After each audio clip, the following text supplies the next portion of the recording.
If you don't know what you need as a person, you don't know what your business needs. You have to do some work around your personal intentions before you can set your business goals.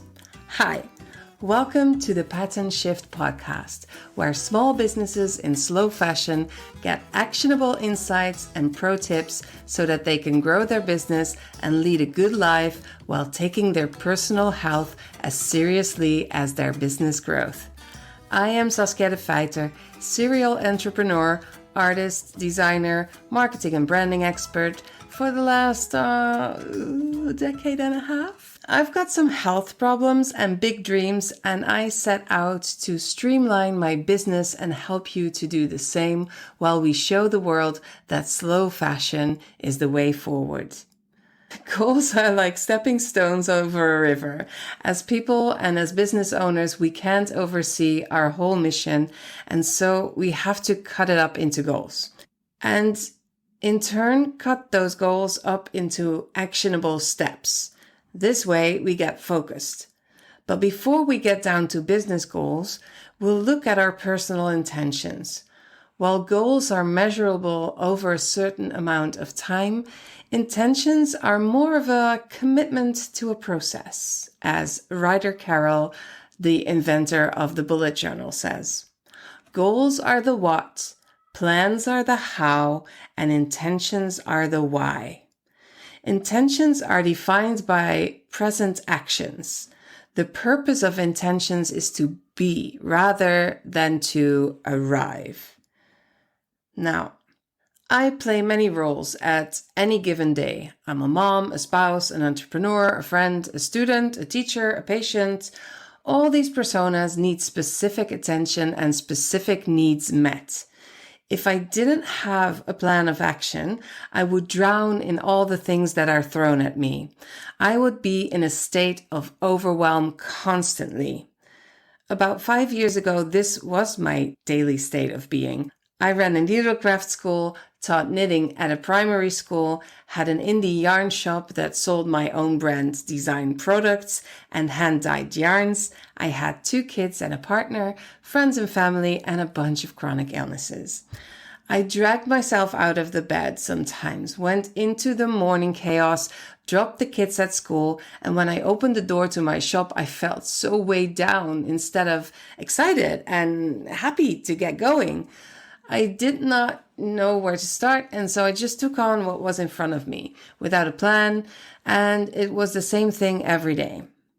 I took on the same things, and I never got to the things I needed to be doing to grow the business. I had ideas and knowledge of what I should be doing, but I was too exhausted to make informed decisions, and honestly, too tired to even say no to things, so I could pick better tasks to work on. I just had no gusto anymore. It was just hard work. Fast forward, a global pandemic, self-care, research, and implementation, and I'm a new person. Although I still get overwhelmed. In fact, I'm right in a period of, oops, I got a little bit too much going on at the moment, and I know exactly how to deal with it now. Because I have a plan and a practice, or should I say a practice which results in a plan. Intentions are a huge part of that practice. They bring meaning to my life. They help me navigate my life based on what is rather than what may be. They provide focus. So I guess you can say they're pretty important. All right, I will give you 3 steps of how to get your intentions going. You will check in with yourself, you will set your personal intentions, and then you will start using them in your life. Now let's start with checking in with yourself. So my mind goes in overdrive or it completely quiets down. When the latter happens, I know I'm in trouble. When I just kind of zoom through the hours, I need a break and I need it yesterday. The overdrive state is usually the warning state, just before or just after I go. My normal state is just everything everywhere all at once, but it feels more like me, if you know what I'm saying. After a few decades of living, I now know what happens to me when I get overwhelmed. I've learned to listen to my body and my mind. My muscle tension is through the roof. My neck and my shoulders are hard as marble, and my joints just protest when I want to move. It's like they're telling me to sit the hell down. Listening to your mind and body works best in silence. So I find it very useful to meditate. I love to meditate, but when I am full on overwhelmed in that kind of a status, I cannot go there. It's too big of a step. So for me, the first thing I need to do is to write it out first. So I grab my journal in the morning, preferably when I just wake up, and I start writing everything that pops up. Everything. Like this is kind of how that can go. My back itches. I need to remember cat foods. What the hell? I don't want to do this. My ears seem to be buzzing more lately. Why hasn't my package from the bookshop arrived yet? And I think my neighbor thinks I don't actually work. I hate that. I work my butt off. Not quite enough, because my butt is very present. Anyway, you catch my drift. You just keep writing and writing whatever pops up into your mind. It doesn't matter what you write as long as you keep doing it for at least 30 minutes. But it's better if you can focus on getting 6 pages in.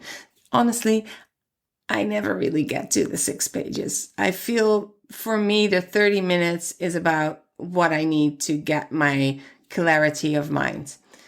I do this every day, and you can keep it going for as long as it provides value. I've done this for weeks on end, just because I really needed it. In fact, one of the students in my program is so enthusiastic about it. She learned it in a program, and she keeps doing it every day. I personally use it as whenever I think I need it. So this is not a process I invented. It's actually the morning pages from the book The Artist's Way by Julia Cameron. It's an exercise that is part of a bigger practice to reawaken your creativity. But it's on its own. It's used to check in with yourself and your needs, and it will uncover your emotions and thoughts about certain things that are on your mind. When you have your intentions in the back of your mind, figuring them out, they will automatically land on your page. Step 2, when you set your personal intentions. So this is not a process I invented. It's the morning pages from the book The Artist's Way by Julia Cameron. It's an exercise that is part of a bigger practice to reawaken your creativity. But on its own, it's used to check in with yourself and your needs, and it will uncover your thoughts and emotions about certain things. Now, moving on to step 2, setting your personal intentions. After a few days of doing the morning pages, but keep it going as long as it provides value, you'll get a pretty good idea of what your needs are and what you want.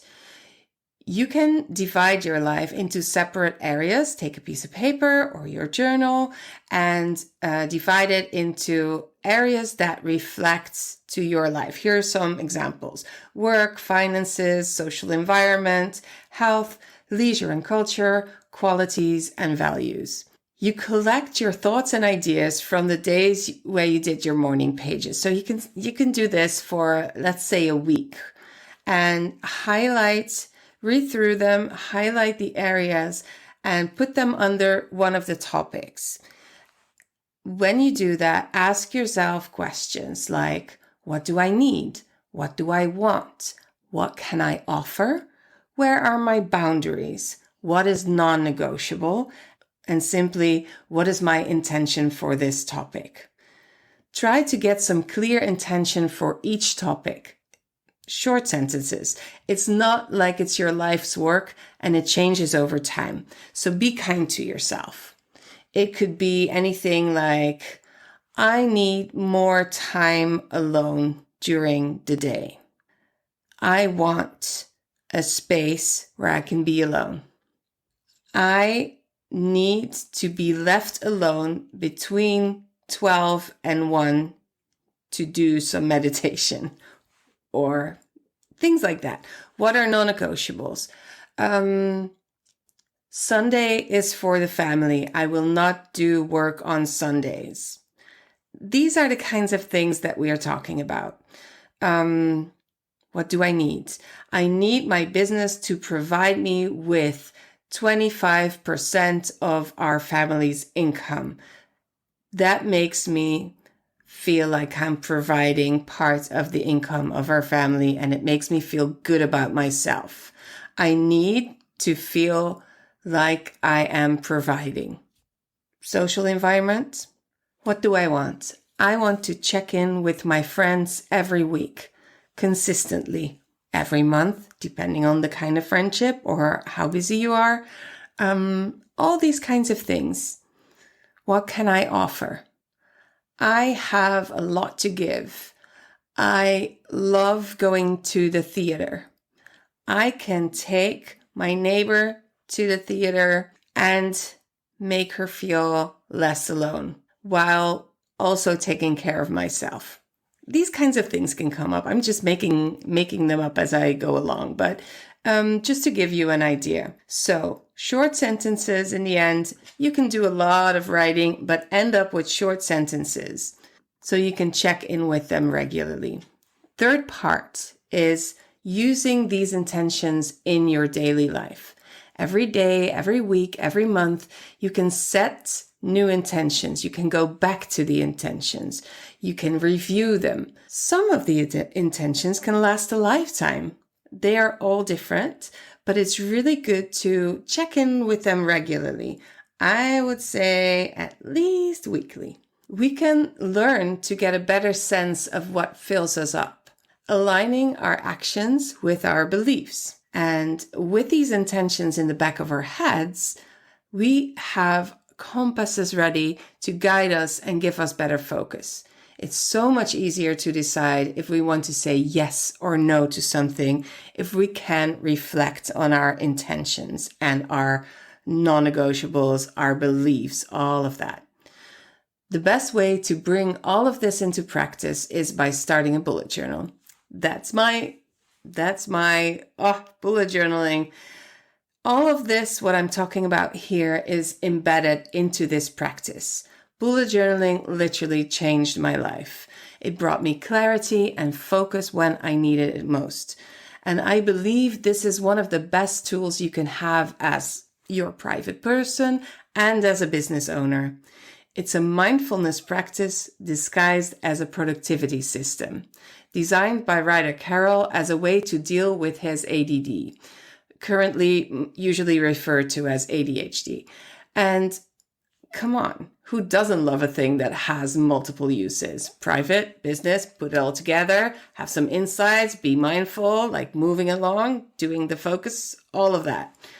So if you want some more information about bullet journaling as a practice, you can go to bulletjournal.com, or you can leave me a voice note or an email so you can talk to me directly and ask me questions.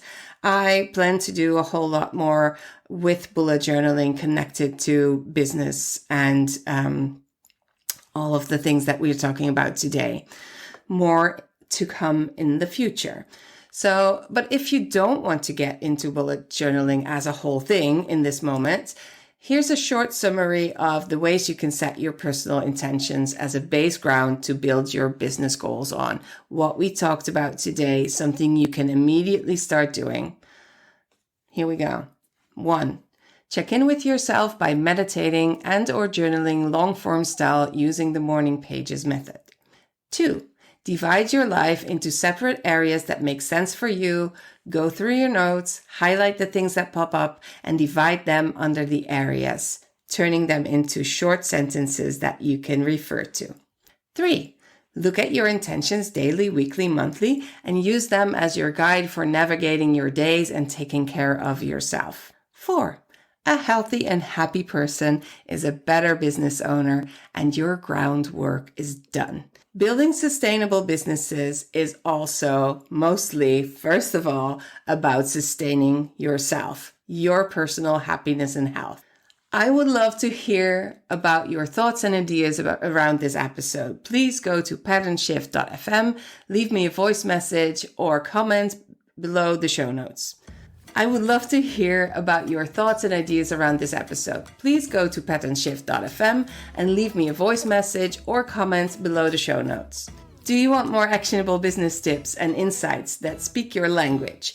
None of that icky businessy lingo, but coming from a slow fashion business expert in bite-sized chunks. Stay a bit longer on patternshift.fm while you're there and sign up for our bi-weekly mails and information about the platform I've built so that makers and sellers can connect and build a solid base against fast fashion because fuck fast fashion, right? Take care and I'll not see you, but you'll hear me next time. Until next time, and remember, every stitch counts as we work together and create a pattern shift for you, your business, the crafters, and the fashion industry.